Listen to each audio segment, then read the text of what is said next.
Muy buenos días, bienvenidos a este canal. Mi nombre es Encarnación Troyano y en el vídeo de hoy vamos a continuar con el temario de las oposiciones que se han convocado para el Ayuntamiento de Torrós, 11 plazas de auxiliar administrativo. Vamos a continuar con el tema 7 y lo vamos a dividir en diferentes partes ya que es un tema demasiado largo. Este tema se centra en la Ley 7/2021 de 1 de diciembre de Impulso para la Sostenibilidad del Territorio de Andalucía. Y en esta primera parte vamos a estudiar concretamente la clasificación del suelo. Esta ley es una norma autonómica de Andalucía que sustituye el marco previo de ordenación del territorio y de urbanismo y que tiene como finalidad impulsar un modelo territorial más sostenible, flexible y adaptado al siglo XXI.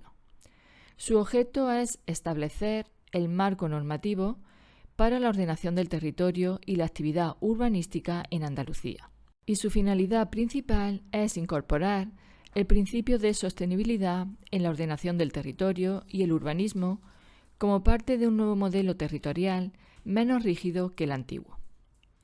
Vamos a comenzar con el artículo 12 de esta ley, que clasifica el suelo en suelo urbano y suelo rústico.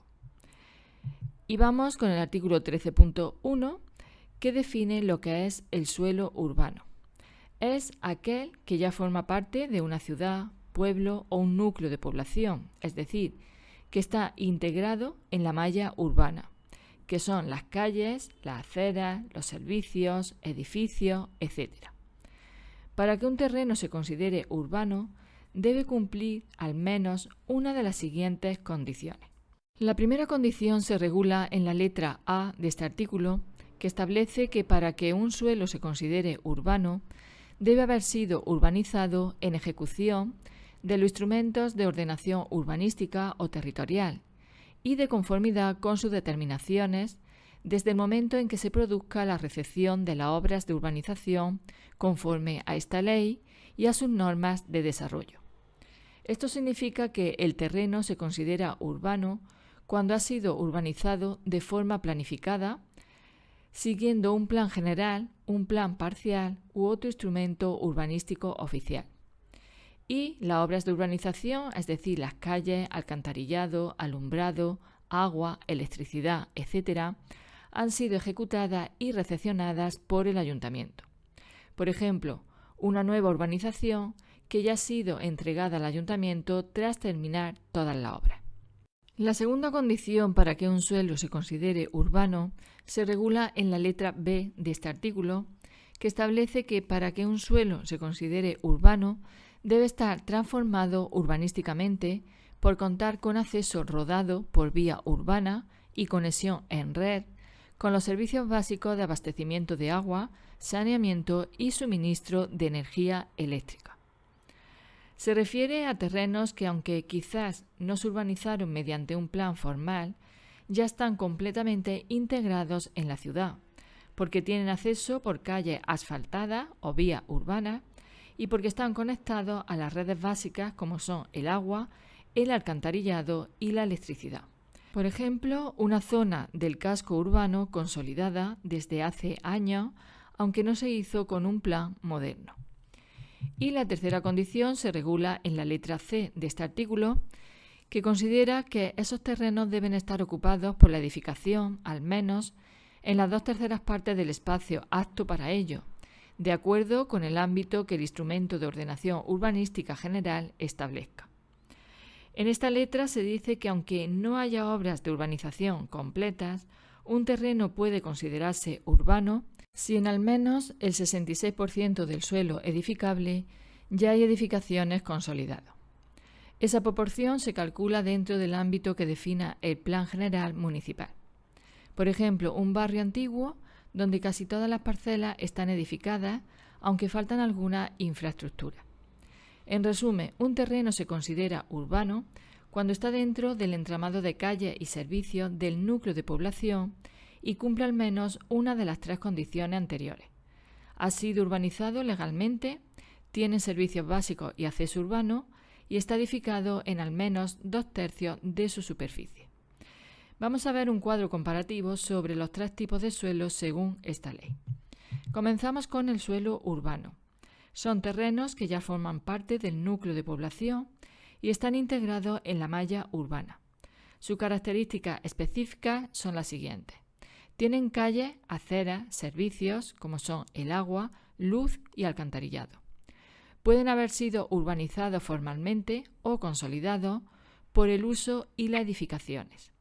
Y en algunos casos están edificados en 2/3 partes.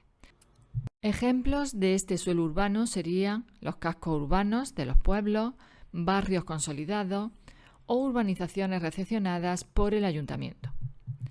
En cuanto al suelo urbanizable, son terrenos que pueden transformarse en urbanos en el futuro, según el planeamiento. Sus características es que no están aún urbanizados ni tienen todos los servicios. El planeamiento municipal prevé su desarrollo futuro, es decir, con planes parciales, sectorización, etc. Y necesitan obras de urbanización antes de poder edificarse. A continuación vamos a hacer una clasificación del suelo con las subcategorías del mismo. Vamos a comenzar con el suelo urbano, que se puede dividir en urbano consolidado y urbano no consolidado. El urbano consolidado es aquel que tiene todos los servicios urbanos, el agua, luz, saneamiento y acceso. Las parcelas están edificadas o pueden edificarse directamente sin obras de urbanización significativas y no requiere actuaciones integrales de transformación urbana. Por ejemplo, serían los barrios consolidados, centros históricos o bien zonas ya completamente desarrolladas. Por su parte, el suelo urbano no consolidado ya pertenece a la malla urbana, pero necesita obras o actuaciones de mejora, por ejemplo, reparcelación, renovación de servicios o, por ejemplo, apertura de nuevas calles. Para edificar o rehabilitar es necesario un plan de ordenación detallado o actuación urbanística previa. Por ejemplo, áreas en proceso de regeneración, zonas degradadas o antiguas con necesidad de modernizar infraestructura. Por su parte, el suelo urbanizable se divide en suelo delimitado, sectorizado y suelo no delimitado, no sectorizado. El suelo delimitado sectorizado, el planeamiento lo define claramente como área futura de expansión. Para desarrollarse necesita un plan parcial o plan de ordenación detallado y ejecutar la obra de urbanización. Por ejemplo, nuevas urbanizaciones, áreas residenciales o industriales previstas en el plan general. Y el suelo no delimitado, no sectorizado, el planeamiento no concreta su desarrollo inmediato, pero deja abierta la posibilidad de que se urbanice más adelante. Su transformación requiere una delimitación y planificación posterior.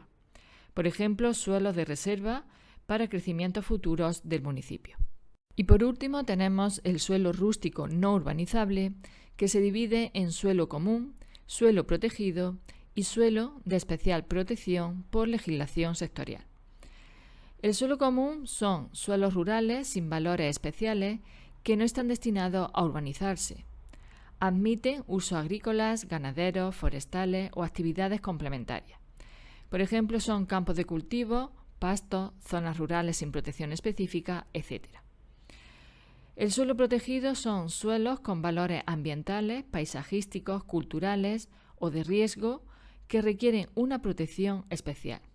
Se prohíbe su transformación urbanística y, por ejemplo, son parques naturales, montes públicos, cauces fluviales o, por ejemplo, áreas de riesgo de inundación. Y suelos de especial protección por legislación sectorial son suelos protegidos por otras leyes, por ejemplo, leyes de patrimonio histórico, costa, agua, carreteras, etc. Su uso está restringido conforme a esas normas específicas. Y, por ejemplo, serían servidumbres de carretera, zonas de dominio público marítimo terrestre o, por ejemplo, yacimientos arqueológicos. Continuamos con el artículo 13, pero en este caso vamos a ver su punto segundo, que establece que también forman parte del suelo urbano los núcleos rurales tradicionales legalmente asentados en el medio rural que sirven de soporte a un asentamiento de población singularizado, identificable y diferenciado, siempre que cuenten con acceso rodado y con la infraestructura y servicios básicos que se determinen reglamentariamente. Vamos a ver algunos de los conceptos que establece este artículo. En primer lugar, vamos a ver en qué consisten los núcleos rurales tradicionales. Esto se refiere a pueblos o aldeas pequeñas que están situadas en el campo, que existe desde hace tiempo y que tiene una identidad propia distinta del casco urbano principal. Son asentamientos históricos o tradicionales donde ya viven personas de forma estable. Por ejemplo, una aldea, pedanía o cortijada que forma parte de un municipio, pero está separada físicamente del centro urbano principal. Cuando este artículo hace referencia a que estos núcleos deben estar legalmente asentados en el medio rural, significa que el núcleo es reconocido oficialmente por el planeamiento o por la administración municipal. No es una ocupación ilegal o un conjunto de viviendas irregulares. Es decir, debe de tratarse de un núcleo con existencia legítima y consolidada y no de construcciones recientes sin licencia y ordenación. Y cuando este artículo también hace referencia a que estos núcleos sirven de soporte a un asentamiento de población singularizado, identificable y diferenciado, se refiere a que la ley pide que el núcleo sea reconocible como comunidad o asentamiento propio. Es decir, tiene un nombre o identidad que está diferenciada del entorno rural disperso, es decir, no son casas sueltas en el campo, y posee una cierta estructura urbana, por ejemplo, calles, agrupaciones de viviendas, espacios comunes, etc. La última condición que establece este artículo respecto a dichos núcleos es que tienen que tener acceso rodado, es decir, se puede llegar en vehículo por un camino o carretera pública, y deben tener infraestructuras básicas, abastecimiento de agua, saneamiento y suministro de electricidad al menos. Estos servicios deben cumplir los mínimos reglamentarios que establece la Junta de Andalucía. Por ejemplo, imagina el municipio de Rute, que está en Córdoba, que tiene varias aldeas tradicionales como Zambra o Nacimiento de Zambra. Si esas aldeas existen desde hace décadas, tienen calles, luz, agua y alcantarillado y están reconocidas por el planeamiento municipal, entonces la ley las considera suelo urbano, aunque están en pleno entorno rural. Es muy importante que entendáis la diferencia entre núcleos rurales tradicionales y las edificaciones aisladas en suelo rústico que no se consideran suelo urbano. Esta diferencia es clave en esta ley que estamos estudiando porque afecta directamente a qué se puede o no construir o legalizar en el campo andaluz. Los núcleos rurales tradicionales ya hemos estudiado anteriormente que son pequeños pueblos, aldeas, cortijadas o pedanías que existen desde hace tiempo en el medio rural. Están legalmente reconocidas porque figuran en el planeamiento municipal o censos oficiales y constituyen un asentamiento identificable y diferenciado, porque son varias viviendas agrupadas con calles o caminos comunes. Cuentan con servicios básicos como son acceso rodado, agua, luz, saneamiento. Y un ejemplo sería una aldea histórica como la Alquería en Granada o Los Prados en Jaén, con una pequeña plaza, varias viviendas continuas y abastecimiento de agua y electricidad. Por lo tanto, estos núcleos pueden clasificarse como suelo urbano dentro del planeamiento municipal, porque pueden edificarse, rehabilitarse o ampliarse conforme a las normas urbanísticas. El ayuntamiento puede aprobar para ello ordenanzas específicas o planes de mejora. Sin embargo, las edificaciones aisladas en suelo rústico, que no es suelo urbano, son viviendas dispersas, aisladas o agrupadas sin estructura urbana, construidas en suelo rústico o no urbanizable. No forman un núcleo reconocido ni tienen servicios completos. En muchos casos son viviendas ilegales o alegalmente asentadas, por ejemplo, casas construidas sin licencia.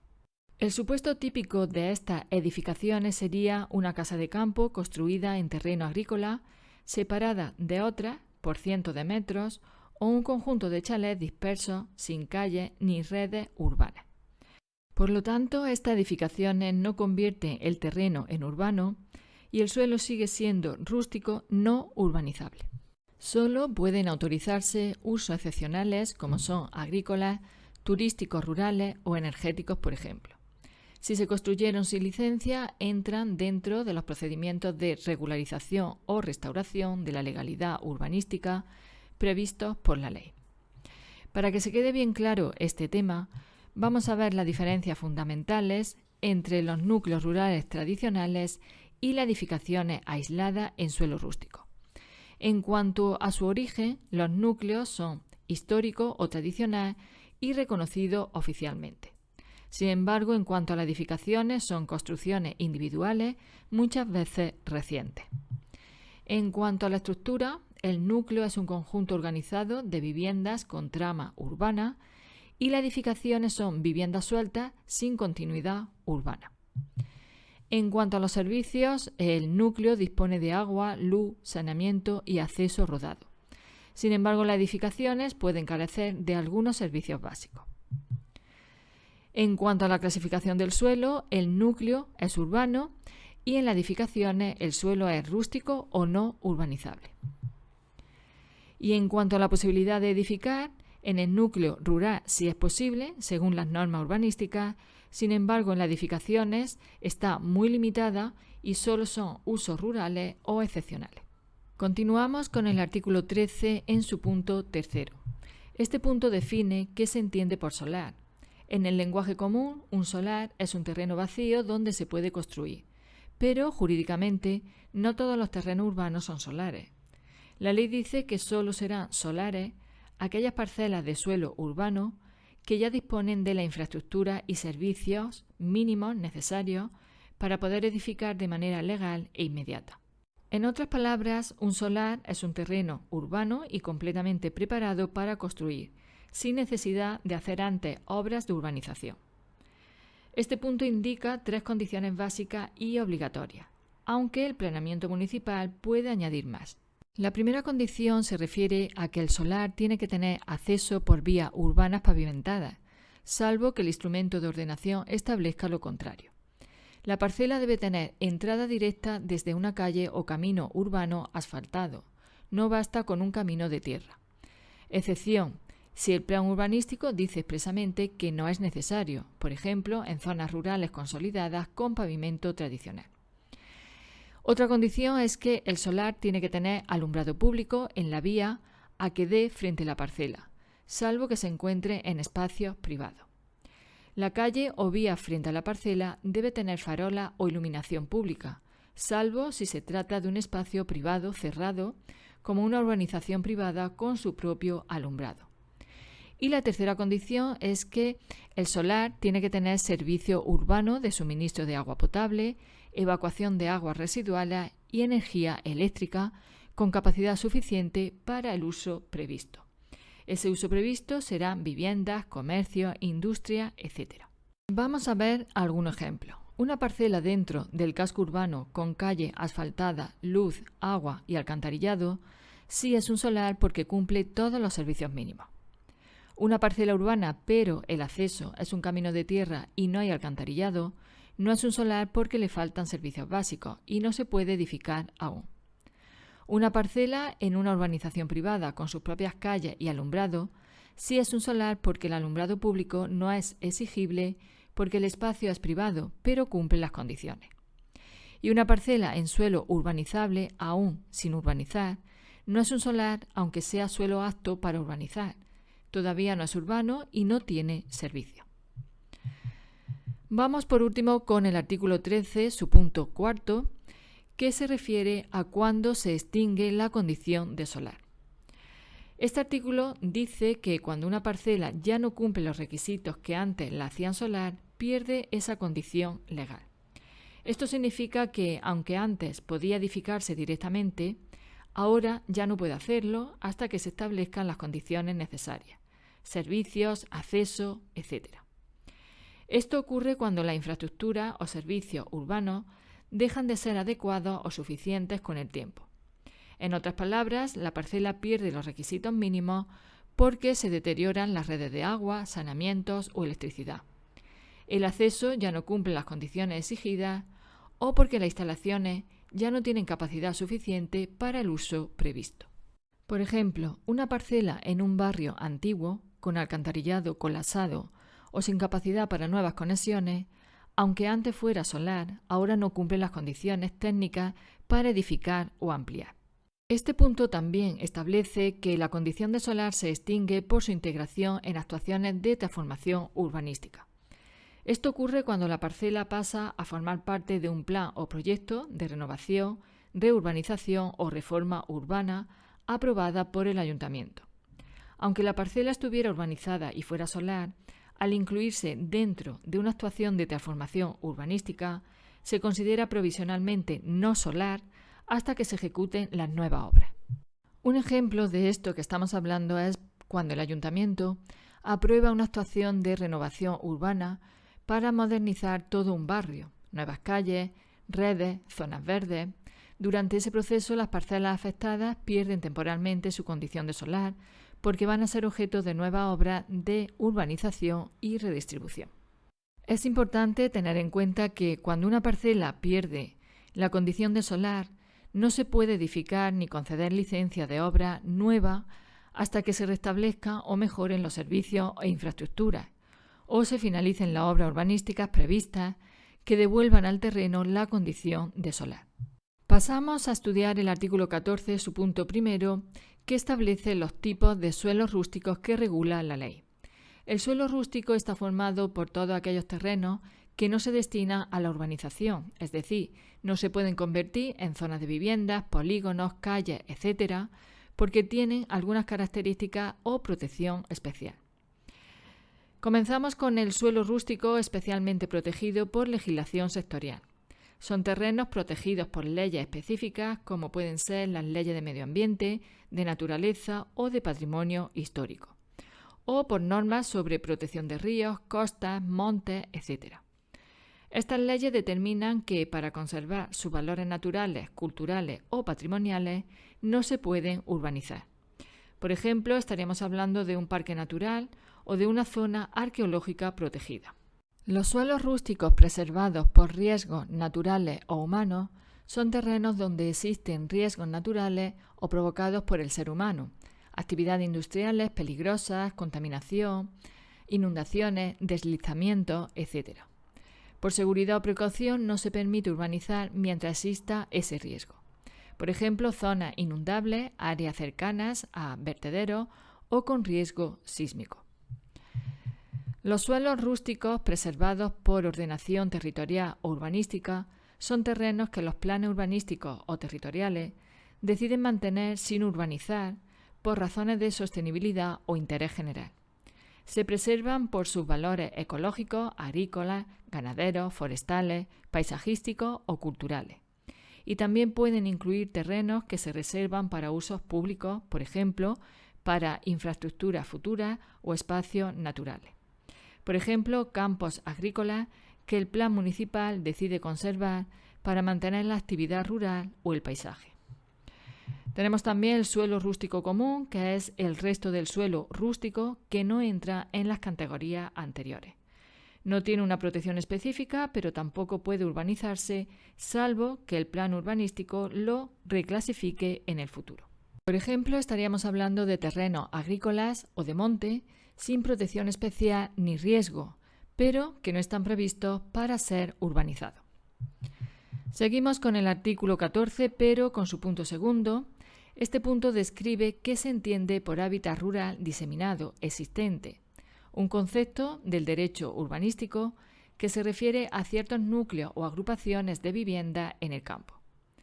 El hábitat rural diseminado existente son zonas del campo donde hay varias edificaciones dispersas, normalmente casas rurales, granjas o construcciones agrícolas, que no forman parte de un pueblo o un núcleo urbano. No tienen calles, plazas ni urbanización completa. Surgieron originalmente por la actividad agrícola o ganadera. Tienen un valor o carácter rural propio que se quiere conservar y pueden necesitar algunos servicios básicos comunes como acceso, agua o luz, pero sin necesidad de hacer una urbanización completa. En resumen, un hábitat rural diseminado existente es una zona rural con casas o construcciones dispersas de origen agrícola que no es urbana, pero que puede requerir algunos servicios básicos. El objetivo es reconocerla y conservar su carácter rural sin transformarla en una área urbana. Y por último, y ya para terminar con este tema, vamos con el artículo 14, pero su punto tercero. Este texto explica un procedimiento administrativo y registral relacionado con el suelo rústico y el hábitat rural diseminado. Cuando la Administración, por ejemplo, el Ayuntamiento o la Comunidad Autónoma, delimita o identifica oficialmente un terreno como suelo rústico especialmente protegido, o hábitat rural diseminado, que a los que hemos visto anteriormente, esa decisión debe comunicarse al registro de la propiedad. Además, se debe enviar el mapa exacto de la zona afectada para que quede reflejado en la base gráfica oficial del registro, que es el mapa digital que forma parte del artículo 9 de la Ley Hipotecaria. Con esto terminamos la parte primera de este tema 7. Si te ha gustado este vídeo, dale al me gusta y así podré continuar subiendo vídeos a este canal. Gracias, como siempre, por estar ahí, al otro lado de la cámara, por acompañarme y os espero en el próximo vídeo.